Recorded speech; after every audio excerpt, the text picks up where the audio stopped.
اب ذرا آگے بڑھتے ہیں، اور کل پاکستان کی جو میں کیا کہوں کہ عدالتی تاریخ ہے، اس میں بڑا اہم دن تھا، اور نئے چیف جسٹس قاضی فائز عیسیٰ نے حلف اٹھانے کے بعد اپنا پہلے دن کا آغاز کیا. وہ منظر ہم نے دیکھے. اس کے بعد لائیو باقاعدہ طور پہ جو سماعت ہوئی اس کو دکھایا گیا، اور اس سماعت میں ہم نے دیکھا کہ ججز صاحبان، کیونکہ فل کورٹ تھا، کمرہ عدالت بھرا ہوا تھا، اور ججز کے ریمارکس، یعنی کہ جو ہمارے دماغ میں ایک پرسیپشن تھا، ہمیں پتا چلا جی کہ مکالمہ کیسے ہوتا ہے، دلائل کیسے دیے جاتے ہیں، ججز کیسے سوال پوچھتے ہیں. اور ایک چیز جو بڑی انٹرسٹنگ اشفاق وہ ہوئی کہ ہمارے جو ججز ہیں وہ ظاہر اتنے لرنڈ اور اتنے ان کے پاس جو وزڈم ہے وہ ہم دیکھتے ہیں. جب وہ ڈسکشن ہو رہی تھی اس میں ہمیں نظر آئی ایک دوسرے سے اختلاف بھی تھا، بٹ بڑی خوبصورتی سے اس کے جواب دیے جا رہے تھے. لیکن ساتھ ہی ایک اور چیز بھی نظر آئی کہ جو وکلا ہوتے ہیں سم ٹائمز ان کے اپنا ہوم ورک کمپلیٹ نہیں ہوتا. جی سم ٹائمز نہیں، موسٹ آف دا ٹائمز ہوتا ہے. اور اس سے کیا ہوتا ہے، کیس ڈیلے ہوتے ہیں، جس کا اظہار بار بار چیف جسٹس نے بھی کیا کہ اگر ہم اسی پیٹرن پہ، ہم اسی کیس کو ہی لے کر بیٹھے رہیں گے، ہم اسے کسی منطقی انجام تک نہیں پہنچائیں گے،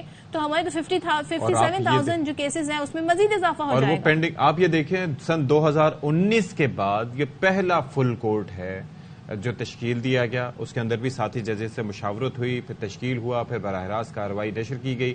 پھر دوسری چیز یہ ہے کہ جو بینچز کی تشکیل ہے اس کے حوالے سے بھی چیف جسٹس نے فرمایا کہ ساتھی جج صاحبان، جسٹس طارق اور باقی ان سے مشاورت کی گئی، اعجاز صاحب سے، جسٹس اعجاز سے جو کہ سینئر موسٹ جج صاحبان ہیں، اور مشاورت کے بعد انہوں نے کہا کہ اب میں بینچ تشکیل دے سکوں گا. اچھا، there are various opinion on this matter. کچھ وکلا ہیں وہ یہ کہتے ہیں جی کہ this is the first step in the right direction. یہ جو لائیو اسٹریمنگ، کسی نے کہا this is the first step in the wrong direction. اپنی یہ انٹرپریٹیشن، اپنی توجیحات ہیں. لیکن ایک چیز جو لوگ کہہ رہے تھے کہ جی انگریزی میں باتیں ہو رہی تھیں، اردو میں ہونی چاہیے، تو بھائی بات یہ ہے کہ جب آپ کوئی شو بھی شروع کرتے ہیں، کوئی پروگرام شروع کرتے ہیں، کوئی بھی چیز شروع کرتے ہیں، تو پہلے ہی دن ہر چیز پرفیکٹ نہیں ہوتی، آہستہ آہستہ چیزیں بہتری کی جانب بالکل. اور ظاہر ہے یہ وہ چیزیں ہیں جن کے بارے میں آگاہی ہونا ضروری ہے. وہ اس پوائنٹ آف ویو سے لوگ کہہ رہے تھے کہ عام عوام کے لیے ظاہر ہے میڈیم جو ہے وہ اردو ہوتا تو انہیں زیادہ بہتر طور پہ معاملات سمجھ آتے اگر کوئی ٹی وی کے سامنے جی. اچھا، چیف جسٹس نے کہا کہ ہمیں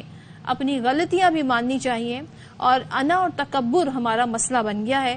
غلطیاں مان لیں ورنہ آئین کی کوئی حیثیت نہیں رہے گی. میں بھی حلف کی خلاف ورزی کروں تو میرے خلاف بھی کیس فائل کریں. اگر آپ اپنے اتنے زیادہ کام نہ دیں، تھوڑے حدود میں رہیں، شاید ہمیں لیجسلیشن کی بھی ضرورت نہیں پڑتی. ہم نے بھی تو تھوڑی غلطیاں کر لی. ہمیں دیکھیں ہمارا پرابلم یہ ہو گیا نا، بڑی بن گئی ہے، اور تکبر.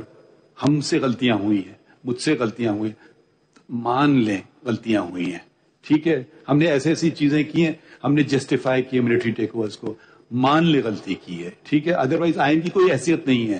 اگر ججمنٹ لا ہم اس کو رکھ لیں گے اپنے اوپر، تو وہ تو پھر آئین تو گیا. پھر وہ تو سارے ججز تھے، انہوں نے سب نے انڈورس کر دیا. میں نہیں مانوں گا اس کو، کیونکہ میں نے حلف نہیں اٹھایا ہے. The minute I say that, please file a against me that I'm violating my oath of office. If I say even this, کہ I will endorse these subsequent acts. تو ہمیں ملک کا بھی تو سوچنا چاہیے. ہمیں اپنی صرف اپنی انا اور آپ کو انا، اور ان خواجہ صاحب مجھے نہیں بتایا ان کو کیا مسئلہ ہو رہا ہے، ان کو ہمارا فگر پڑھیے.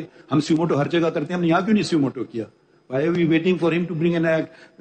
10 petitions آ گئی، پبلک میں سے تو کوئی نہیں آ رہے. پتہ کیا مسئلہ ہے لوگوں کا؟ ان کے تو کوئی مسئلہ نہیں. وہ کہتے ہیں ہمارا کیس چلا گئے.